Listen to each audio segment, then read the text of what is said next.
من مارد أشياء من جنة تولا دمتا يا لو ميكو أمال كوتا سندابو فالمدو سيامي مالتو دفامي أمني كنانا لا دهيجلا أريفا حاج علو هندي سابانا بيجي جودا إرغسانيك أبسو اتفوفاتين جرا أفان أروبو سربو ديسي دبچونو harrees hin jaan namni akkam jirtu kabajamtoota hordoftoota kiyyaa viidiyoo biraatiin walitti deebinee jirra. Viidiyoon guyyaa har'aa viidiyootti boharaa irraa barannu akkasumas viidiyoon kiyyaa badhaadhaas inni jira haga xumuraatitti na wajjin tura. Namoonni yeroo jalqabaaf gara chaanaalii kanaatitti dhuftan subscribe godhuudhaan maatii chaanaalii kanaa ta'a. Hundi keessanuu like godhaa gara viidiyootitti darbuun dura viidiyoowwan nama bashannansiisan akkasumas viidiyoowwan barnoota irraa argannu hedduutu jira. Haga xumuraatitti daawwadhaa. Yaadni keessanis na barbaachisaa yaada keessan kamiyyuu komentii jalanaa kaayaa gara viidiyootti. Abbaan mana haadha keetii haadha keef maalidha? Abbaa mana haadha kooti. Abbaa biddeenaati? Abbaan mana haadha keetii haadha keef? Abbaa mana haadha kooti. Abbaa dhaq. Abbaa dhaq. Gaafiin kun gaafii salphaadha deebisuu hin dandeenye sirriitti hubatee hin jiru natti fakkaata. Mee isin namoonni deebii gaafii kanaa beektan komentii jalatti barreessaa. Bonsa Koosee noo bonsa adda beekan jira dafii waan jettu jedhe anis yaadan qaba.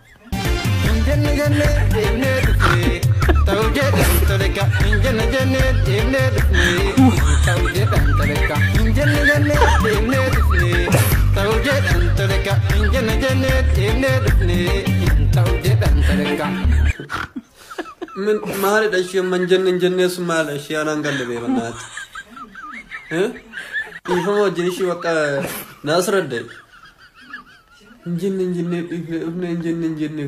كان جنة كان جت يابدا كان كانوا سني يكونوا هندران طبعا وسنا كان إني مارد كم جت سرتا من نانقل واق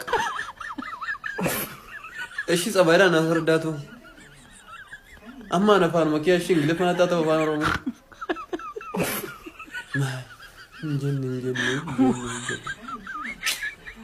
Viidiyoo kanaan wal qabatee namoonni hedduu yaada garaagaraa barreessanii jiru. Yaada hedduu viidiyoo kana irratti kennanii jiru. Isinis yaada keessan mee waan hubattan komentii jalatti na barreessaa.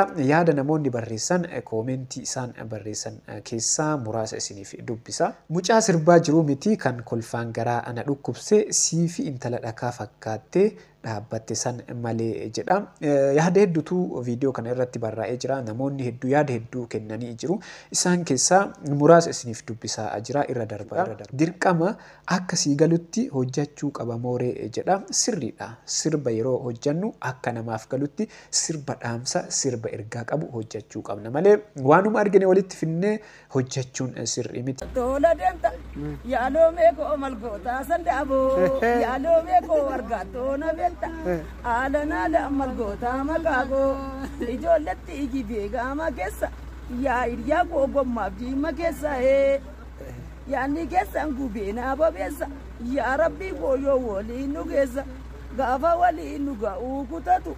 Rabbiin guddaan namaan hin mari'atu diina shuuraa kaleessa goofane abbaa salaa magaala goofare badaasirraa bareeddii goofare amaduu koonyaarraa gurdummaani eessaa fuutee dhuftee burtukaani isa galee shiraara meenaa ergii gootoo keen ilaalee. Sagalee bareedaa namatti tolu qabdii haa ta'uti garuu xiqqoo nama sammuun isii rakkoo qabu fakkaatti. Uumamumaan namoonni tokko sagalee bareedaa sagalee sirbaaf ta'uu qaban. Kirumee sagalee kee kiilolee sanaan irraa nu yaadachiistaa sarara muraasa. Hin danda'amaayyee. Tol. Nilaamee falmadhu siyaamee maaltu dhufaa miidhamni kanaan alaa. Dhahi jalaa aboo dhahi jalaa biyyi namaan qananiiti nu biyyarraa bayyanatte nu ariiti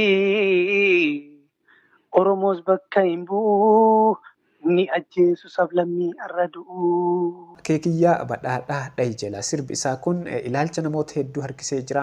Haasa'a guddaa ta'ee jira. Namoota hedduu haasofsiisaa jira. Sirbi kun erga miidiyaa hawaasaa sooshaal miidiyaa yuutuubii irratti gadhiifameen booda namoota hedduu haasofsiisaa jira. Namoonni hedduu kallattii garaagaraatitti hiikanii waan hedduu jedhaa jiru. Akkasumas innis waa'ee sirba kanaatiin wal qabatee waan hedduu dubbatee jira.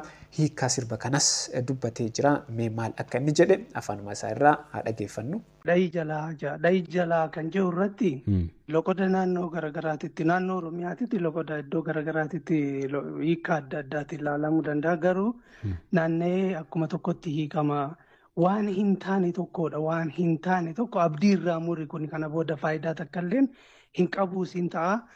Immoo gonkumaayyuu hin ta'u tarkaaffii irratti fudhadhu siin ta'a. Waan dhaabbadhe jee yaadu tokko akka inni ofirra gattaa'u yookiin immoo akka finqillaatu gochuudha jechuudha. Dhahi jalaa jechuun gabaabumatti wanti sun mijataa miti bakka nuti yaadne hin jirudha. Kanaafuu waa'ee sirba kanaa akkana jedhee jira. Namoonni hedduu waa'ee sirba kanaa kallattii garaagaraatitti hiikanii waan hedduu dubbataa turanii jiru. Hiikaa sirba isaa kana afaanuma isaa irraa akkanatti dhageenyee jirra. Kana qofaa miti waan hedduu dubbatee jira. Yeroo Haacaaluun ajjeefamu sanii reeffa Haacaaluu wajjin akka manaa bahee fi maatii isaatiinis akka gargar bahee jiru dubbatee jira. Maatii kiyyallee quban qabuun hin dhiise maaliif Haacaaluun lubbuu takkitti qabu Oromoodhaaf kenne ani immoo jireenyaa fi maatii kiyyas biyyan itti dhaladhes biyyan akkasitti jaalladhu sanis yoo dhiise homaa rakkoon qabu jeetan uummata kana faana reeffa Haacaaluu Hundeessaa faana bahee jechuudha. Erga sanii qabsoo itti fufaatiin jira. Tarii Oromoo waan an hojjedhu dhagaa jira. Dhagaa hin jiru. Suni anan ilaallatu an dirqama kiyya bahudha. Ammoo waan dhugaa fi dhugaa ta'e irratti haga bilisummaan dhugaa dhuftee kan gabra ta'ee Oromoo tajaajilu haga dhufee bakka Oromoon barbaadu san taa'etoo Oromoo hoogganutti qabsaa'ee Oromoon akka mataa ol qabatu niin godha haga bilisummaatitti qabsoon itti fufa. Afaan keenya afaan Oromoo sooshaal miidiyaa iddoo garaagaraatitti nu akka barbaan itti fayyadamaa jirru kun dadhabbii lubbuun namoota hedduutti dhabamee sadarkaa kanaan gahee jira. Yeroo ammaa kana afaan hojii akka ta'uuf irratti hojjetamaa jira jechuudha. Afaan hojii biyya keenyaa akka ta'uuf. Afaan Oromoo sirbuu dhiisi dubbachuun harree siin jedhan namni afaan salaxxante jechuun afaan Amaaraa dubbachuu jechuudha. Wareegamni uummanni nu dura gurguddaa san kenne. San keessaa nu baasanii salphina nu oolchan. Har'a dargaggoon akkanaatu asii wali qabamte dargaggoo yoo dubbattu bareeddu, dhaabbattu bareeddu, barattu bareeddu kana uummata kana sila akkana liqimsanii dhabamsiisuu fedhan. Garuu waanuma rabbi jeetaa kanumaafuu akka laaftutti akka fooyyootti wanni kun dhufne jechuuf hin jedhu. Nutis dhaloonni ammaa kun afaan keenya kana sirriitti kunuunsinee kana caalaa akka guddatu godhuu qabna. Gahee nurraa eeggamu bahuu qabna. Viidiyoon guyyaa har'aa kana fakkaataa namoonni haga ammaatitti ilaaltanii maatiin ta'in maatii ta'a. Hundi keessanuu laayikii godhaa, sheer godhaa. Ana wajjin viidiyoo itti aanuun wal agarraa hangasitti turtii gaarii.